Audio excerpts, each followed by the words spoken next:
بسم اللہ الرحمن الرحیم۔ عزیزان محترم، انسان کا خمیر انس سے ہے اور انسیت اس کی فطرت میں شامل ہے۔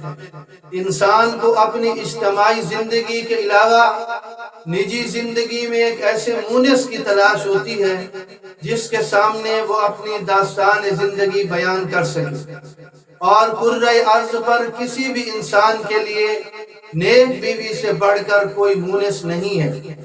اللہ رب العزت نے مرد کے لیے سب سے بڑا مونس اس کی بیوی کو بنایا۔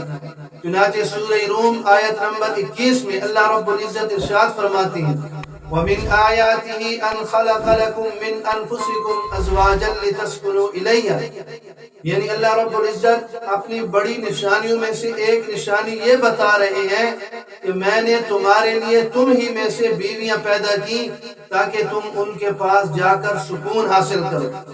اس کے علاوہ ابو البشر سیدنا آدم علیہ نبینا علیہ السلام کی تخلیق، اور اس کے بعد جنت میں حضرت اماں حوا علیہ السلام کا وجود، پھر ان کا آپس میں نکاح، اس بات کا ایک بہت بڑا ثبوت ہے کہ ہم اگر غور کریں کہ جنت میں کون سے لطف اور مسرت کی کمی تھی، ہر سو نعمتوں کی بارش تھی، ہر طرف انوارات کی تابش تھی، لیکن سیدنا آدم علیہ نبینا علیہ السلام اپنے دل کا ایک گوشہ پھر بھی خالی پاتے ہیں۔ محسوس ایسے ہوتا ہے کہ اب بھی کوئی خلا ہے۔ پھر اتمام نعمت کے لیے، نعمت کو پورا کرنے کے لیے اللہ رب العزت کی طرف سے یہ نہیں ہوتا کہ جنت کی مادی لذات میں اور روحانی سرور میں کچھ اضافہ کر دیا جائے، بلکہ تخلیق ہوتی ہے آدم علیہ السلام سے ہی ایک مخلوق کی، جس کو قرآن کریم یوں بیان کرتا ہے سورہ نساء آیت نمبر 1 کہ وَخَلَقَ مِنْهَا زَوْجَهَا، اور اسی سے اس کی بیوی پیدا کی۔ سیدنا آدم علیہ السلام کا دل اب جا کر تسکین پاتا ہے، گویا نوازشوں اور بخششوں کی تکمیل اب جا کر ہوئی ہے۔ سیدنا آدم علیہ السلام کے حق میں جنت، حقیقی معنی میں جنت اب جا کر ثابت ہوئی ہے جب مرد کے لیے عورت اور شوہر کے لیے بیوی وجود میں آئی۔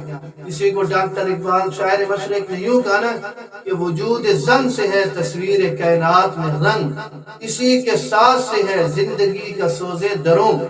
جب حقیقت یہ ہے تو ایمان کا بھی اور اخلاق کا بھی اور عقل کا بھی تقاضا ہے کہ اس کے ساتھ اس نے سلوک کیا جائے۔ اس کے بغیر انسان سکون اور اطمینان حاصل نہیں کر سکتا۔